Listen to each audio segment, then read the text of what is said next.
Welcome, everyone. I am so excited to be here today to kick off the Elevate Insights series. I'm here with the awesome Bev Roberts, who I will introduce you a little bit more in a second. But hi, Bev. But just wanted to let you know that the Elevate Insight series is my opportunity to really highlight current and past clients, particularly those who've been with me inside the Elevate Mastermind, which is having its first birthday on the 1st of June. And that's how this series came about because I love to do what I call triple win marketing. So I love doing interviews. My background is in journalism.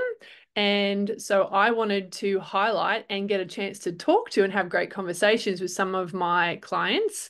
I wanted to highlight them. So it was a win for them and their business because I know some incredible women who I would love to introduce you to. Also, it's a wonderful opportunity for me to highlight the Elevate Mastermind, and doors are open very soon. You'll be able to find the links above or below this video to find out more information. So that's for me what I call triple win marketing. Not to mention, I love doing interviews and having chats with people like the awesome Bev Roberts.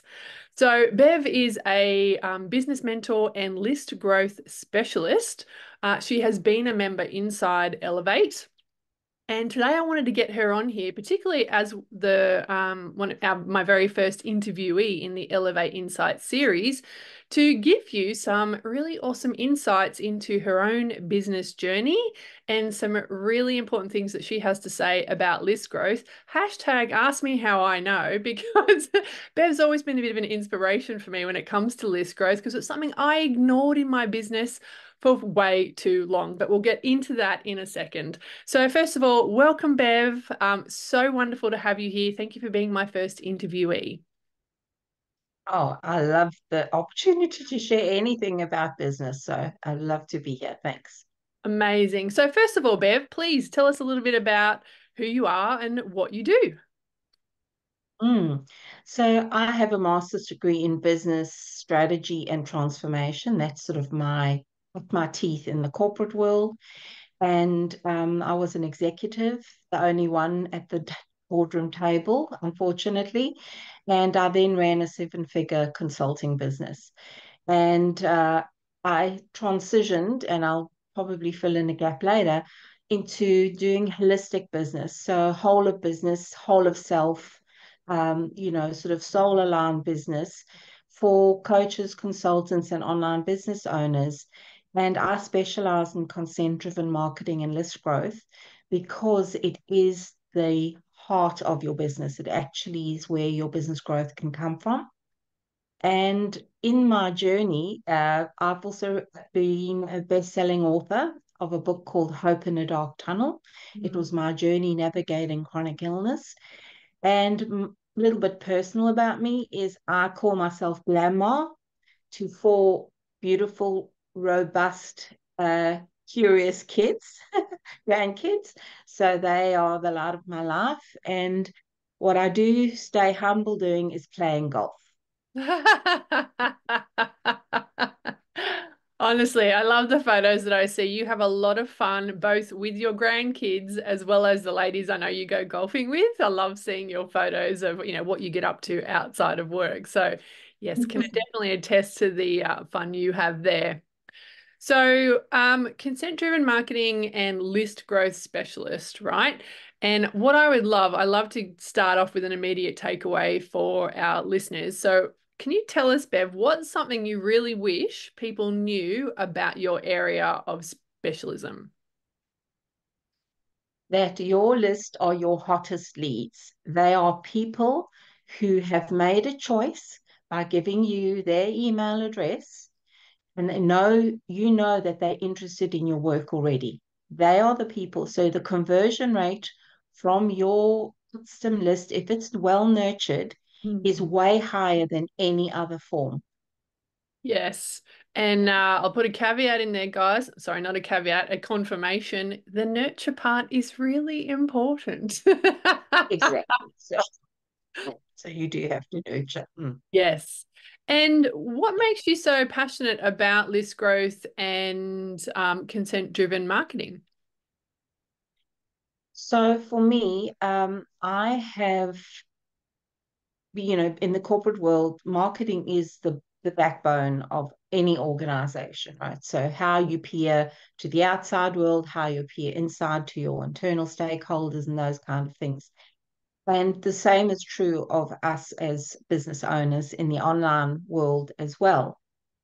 But the thing is for me, it's left me feeling really disheartened because I get sick in my stomach with the aggressive, Mm. overtly scarcity mindset that comes to a lot of marketing.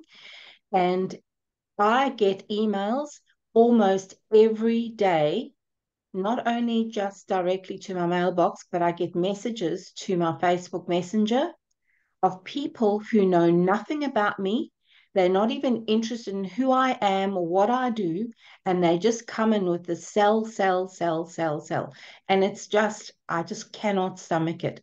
So for me, as I've learned along the way, I've realized if I put myself in the shoes of my ideal soul aligned audience, I'm more likely to meet their need and to solve a problem they're wanting to solve.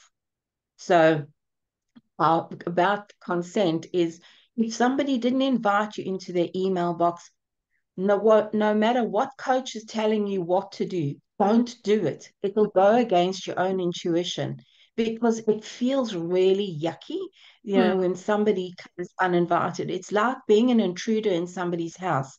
You don't just walk into someone's house. You knock on the door. If they're willing to open the door and invite you in, that's the first step. But you don't just go opening the door, walk in and tell them this is what you need and I can do it. Mm. And It's here's the dotted just, line. Go and ahead and then sign. Yeah. yes, it feels a little bit like we've gone to the old days when people used to door knock with the, Encyclopedia Britannica. Yes. But at least they knocked on the door, Lynn. That was Yeah. the thing is they knocked on the door, Yeah. and then you had a choice whether you let them in or not.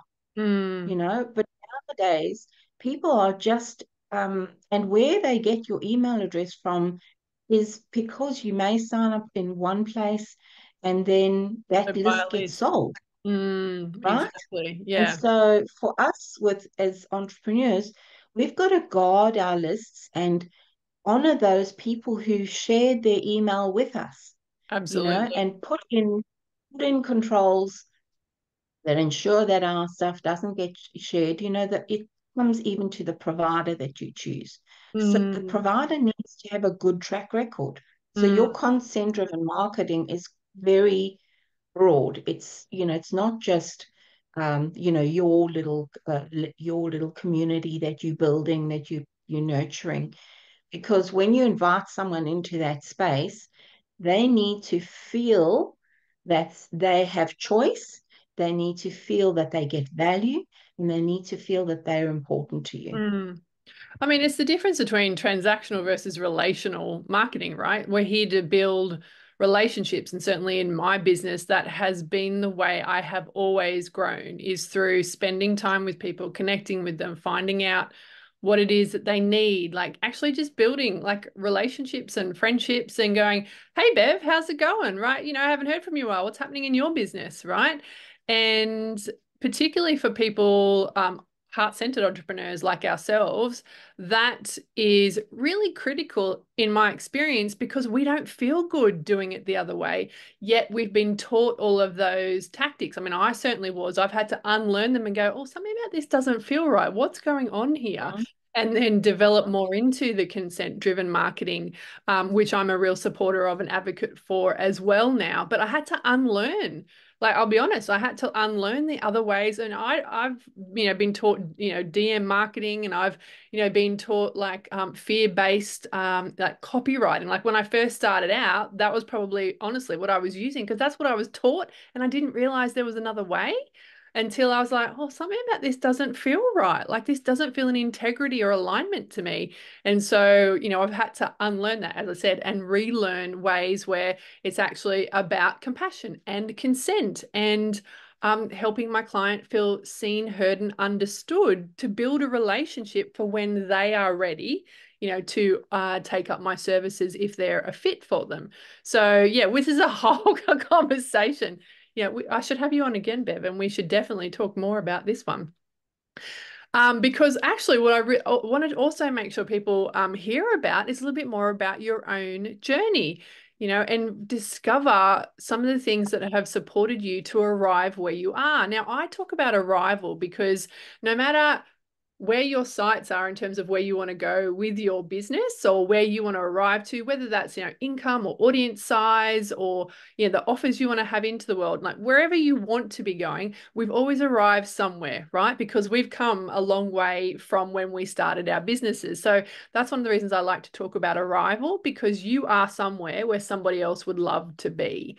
So one of the things I like to talk to my interviewees about is, what is something that you had to overcome or work through in your business in order to arrive where you are? So I'll ask you in the three parts. But so first of all, what is that thing? What's the biggest thing you feel like you've had to overcome to really elevate your business to where you are now?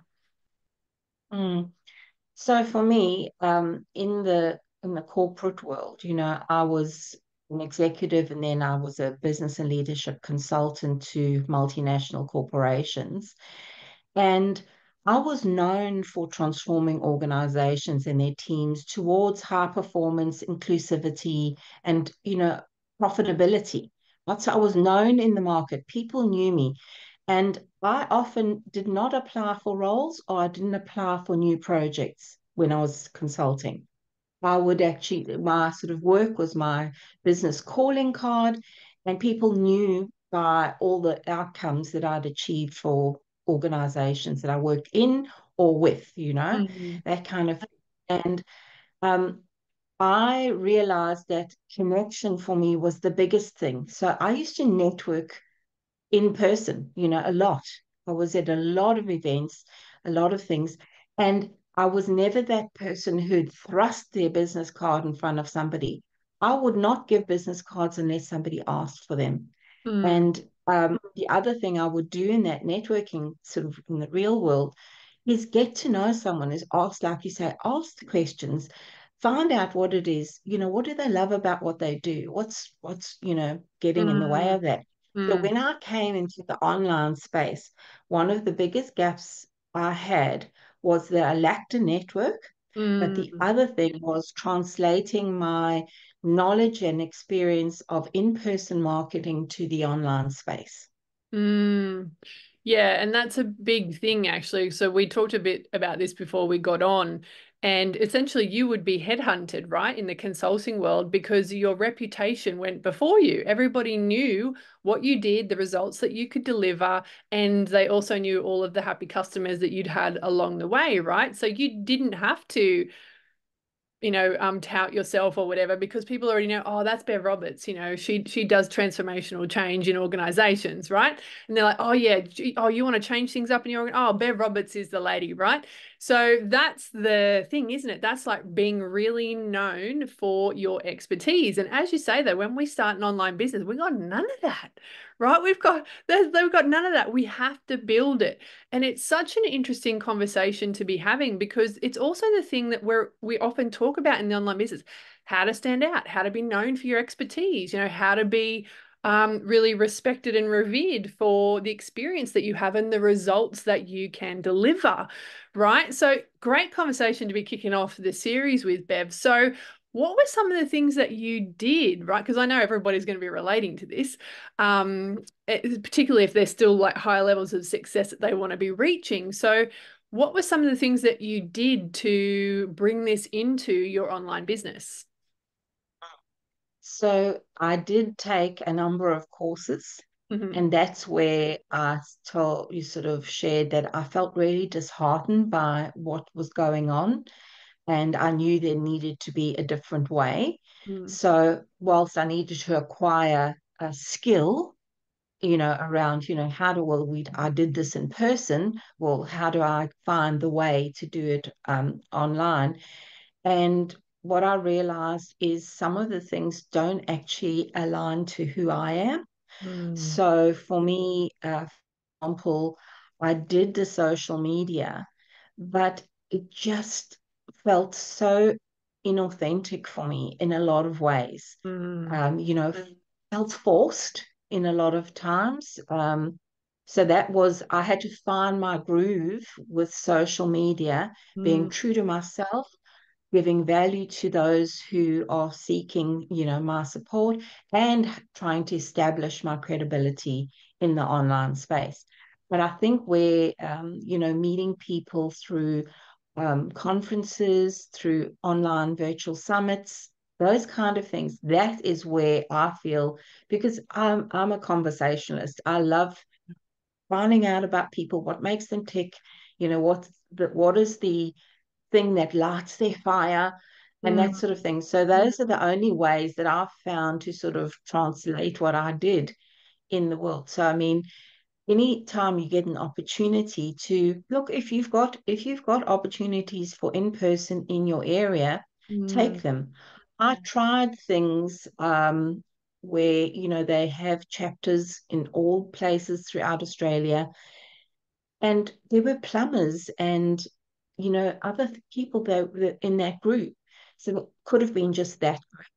And it depends, people weren't looking for what I was offering. So yeah. it was very hard to sell other people's services, because that's one of my key things is when I connect with people, I try to understand how I could refer their services. And I Mm, usually would try and have either a taste session, a tester session with them to understand their process and how they work, and then find ways to refer those people on. mm, So, referral still works very well in the online space, but you've got yeah. to know that person. You've got to know enough about them to feel Mm, confident that you could stand behind what mm, it is.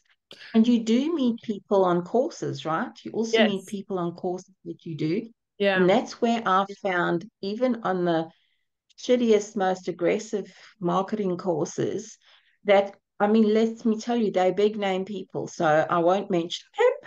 No.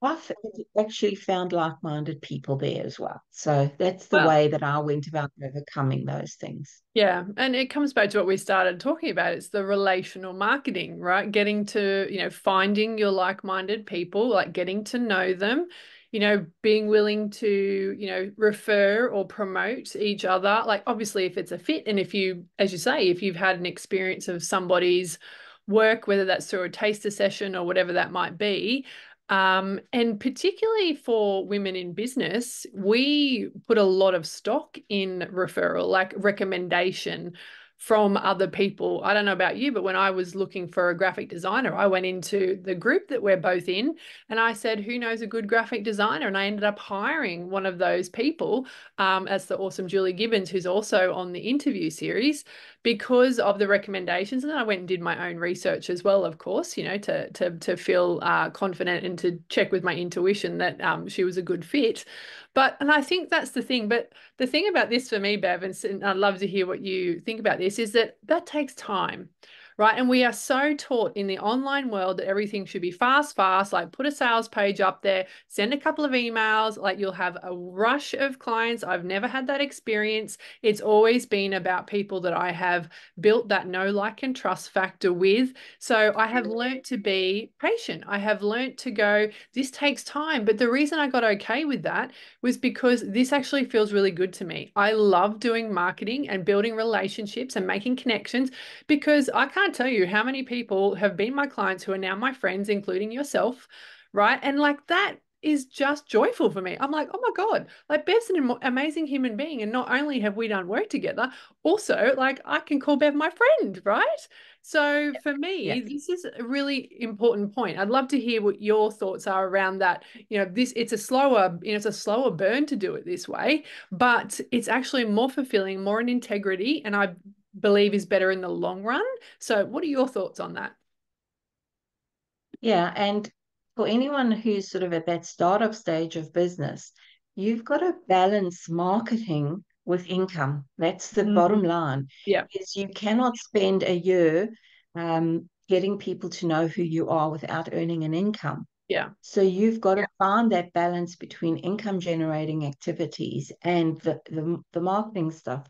But the thing is if, for example, you are, let's say, more extrovert, it would come more easy and more natural to you to Mm, tap people in a group and say, would you like to have a virtual coffee chat or something like that? So if you're more introvert, it feels like a bigger hurdle. But mm, I would just say, do it your way, yeah. whatever feels most comfortable and authentic to you, that's aligned, Mm, that really it's going to make the difference. Because even in your, your copywriting, whatever it is that Lynn specializes in, you need to infuse yourself into this. And so 100%. if you come into those spaces, like we mentioned, it could be on courses, it could be things, reach out to people and say, hey, I'd love to get to know you better. And yes, it will take time, without a shadow of a doubt. But start creating your email list early. Mm, Start with something that you know. And for example, I know in my business, I have taken a number of detours as I've come to a space where I'm much more passionate about some things than others. mm, So, for me, having a business consulting background, there are a lot of things that I do, and I also came from a undergraduate degree in computer science, right? So technology is very easy for me. Business is very easy for me, yeah. but it's trying to bring them together cohesively so that you're doing some of each of them each step of the way.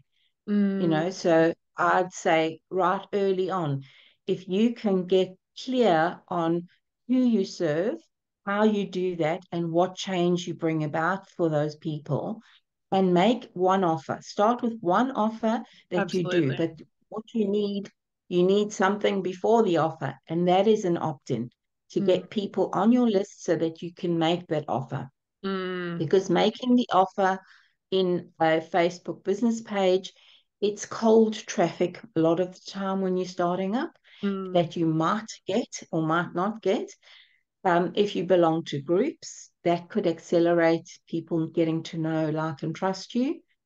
Because in those groups, you'd want to be participating, and be reciprocal around.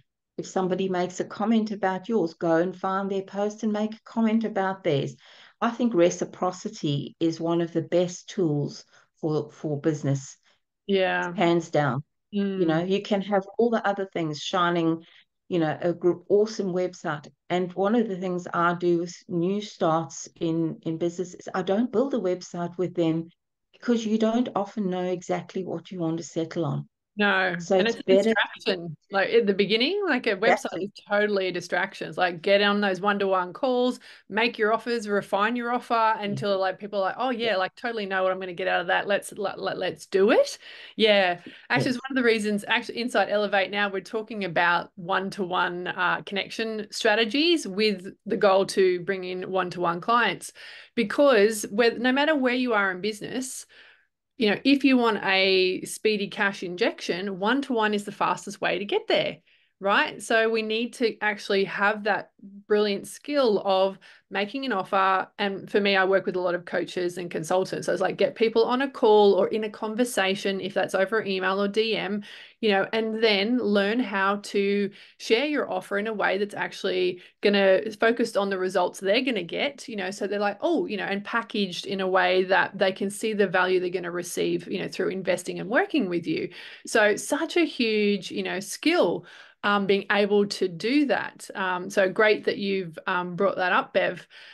So we were talking about overcoming that initial challenge or the challenge we all start with of not necessarily being known, and how do we build that. So we've talked about getting that list building in place because that's our audience that we get to nurture and we get to let them know who we are.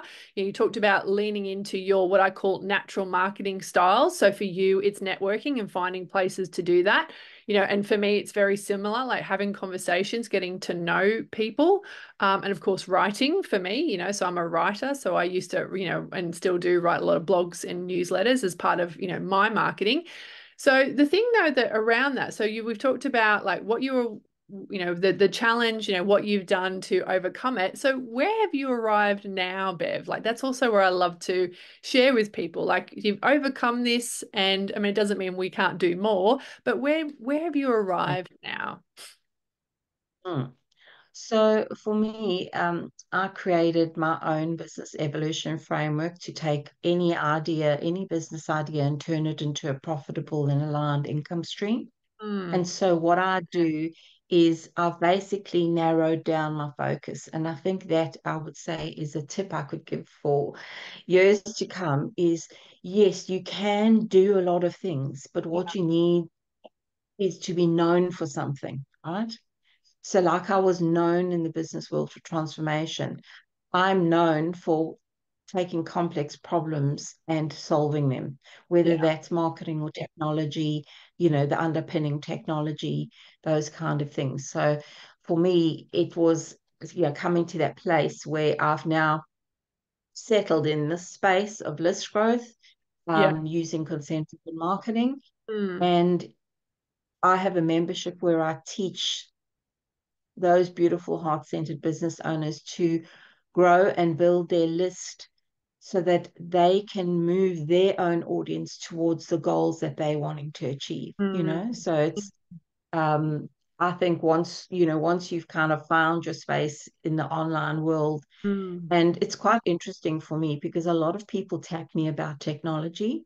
And Yes. for me, technology is just the means to an end. You have to have the strategy. Yeah. You have to be able to execute that strategy in a way that makes your marketing more impactful. Mm. Just an example is, a lot of people when, we had the worldwide shutdown, um, a lot of my peers, because at that time I was working as an integrative health coach, and a lot of my peers had no knowledge about the online world, but they had even less knowledge about the technology. Right. And for example, taking bookings with clients and getting them to pay was Mm. just such a was that people used to normally walk into their practice and they'd have an FPOS machine, right? Yeah. Right. So uh, that's, at that time, that's where I helped people because I realized people were losing their livelihood. So Mm. I quickly got into that space and got people online. But that's not where my heart lies. Technology for me is always foundational Yeah. and it to be done with your strategy in mind. Mm. So anybody can learn technology. That's the one thing I'll say. Mm. Anybody can, and you can Yes. apply yourself to that. Mm. But I don't want to be known for technology. I want to be known for list growth and Yeah. consent-driven marketing. So Well, maybe I've still got some way to go because people continually tag me for technology. yeah. Well, and I think this is an interesting thing just to explore quickly because we talk about being known for one thing, right? And I still think, and in my experience, that's really valuable for us to do. So, consent driven, like list growth, for me, I would say it's probably, messaging, like heart centered messaging, right? So you don't come to me with just normal messaging, it's definitely heart centered messaging. Right. So that's kind of like the umbrella, but then there are pieces underneath it. Like I'm known for the structure I can deliver, right? I'm a very practical person. You're good with technology, right? You're also a business mentor. So, and this is, I wanted to say this for everyone. Like, so yes, we've got this one thing. It's like our umbrella, right? But then people can still come in through those other avenues, like so copywriting or for me intuitive strategy, right? So there are other where people can also think about us for other things, but when we're out there, it's because they're the hows. Like this is the how we do the messaging. I do it aligned, I do it heart-centered, I do it with intuition, I do it with structure, right? So they're all of the hows. And for you, like how do you help people deliver? Because I can help them with the technology. I'm really good with the strategy. I know consent-driven marketing, but they all lead into like growing business, particularly with a focus on that list growth. So just a little thing I felt like it was really good to kind of put out there because, we can be known for more than one thing, but we want to stay focused, in my experience, on that one main hat that we are wearing. Is that your experience too? Absolutely. Yeah. Absolutely agree because it's not because you can like I found this a lot with people who are in the health space often Mm. because they have modalities so they think they are their modality, right? I'm a Bowen therapist, I'm a, an EFT practitioner, whatever. No, that's not what the focus is. The focus is, what do you solve? So what do Yeah. you solve for? So when somebody comes to you, you'll look in your toolkit and you'll pull out the right tool for Yes. the problem that you're trying to solve. Mm, So, not painting yourself as an EFT or Bowen therapist or whatever it is not the thing. That's not the end, goal. So that's I could right. say, that I have a undergraduate degree in computer science. Well, that's not meaningful. What I have is a track record of transforming businesses for growth, so that's Exactly. Yes. Oh, crucial like messaging, copywriting tip to, to wind us up, Bev. That's so beautiful because it is so critical. I can't tell you how many times over my business career I've said, that's great. And then what do you actually help someone to achieve? Like, what are the results that they want that you can speak to? So such a brilliant point, and that is actually part of how we arrive where we are by getting really clear on, well, not just what do I do, as in the modalities and the how stuff, but to what end? What does that actually help my soul client achieve or receive in their business or life, depending on, what you're doing. So, and it's about putting yourself in their shoes. So, such a great point to talk about because it's an essential skill, like for anyone in business to be able to do that. So amazing. And because of, all of the skills that you have and that focus, like you've arrived now into a space in your business where you are known for list growth. You are known to be able to support that with the tech, with the strategy, and people rave about your list growth club, because it is such a comprehensive space where you bring all of your skills to the table, right? And so that's just a beautiful thing. Now, Bev, like if someone wanted to find out more about you and the List Growth Club, where do they go? the easiest place would be my website. That's bevroberts.com. And yeah, go and have a little sticky beak there. And if not, if you can't find what you're looking for, you can message me straight from my website.